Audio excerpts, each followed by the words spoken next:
В этом году был начат проект, который называется «Bir adamdan bir kitap», «Одна книга с одного человека».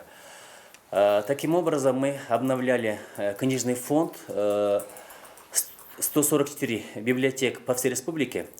И поэтому данный проект, на мой взгляд, претендует на название лучшего проекта года по развитию регионов. Почему? Потому что под развитием регионов многие подразумевают, например, улучшение инфраструктуры, там, построение дорог, там, мостов и так далее. Но обновление, скажем, библиотек и открытие новых библиотек просто многие даже не думали. Но этот вопрос решен. Каким образом? Именно вот по инициативе волонтеров, по инициативе наших молодежь, они вовлекали на этот процесс в этот процесс всех заинтересованных лиц, в том числе бизнесменов, мигрантов, в том числе, в общем, волонтеров.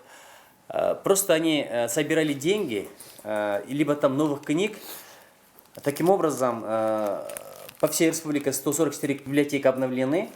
Потом были собраны 108 тысяч книг, а также общая сумма вот этих книг составляет 27 миллионов сомов. И недавно на Лялякском районе были открыты 50 библиотек, и сразу 35 тысяч книг они были собраны именно вот силами молодежи.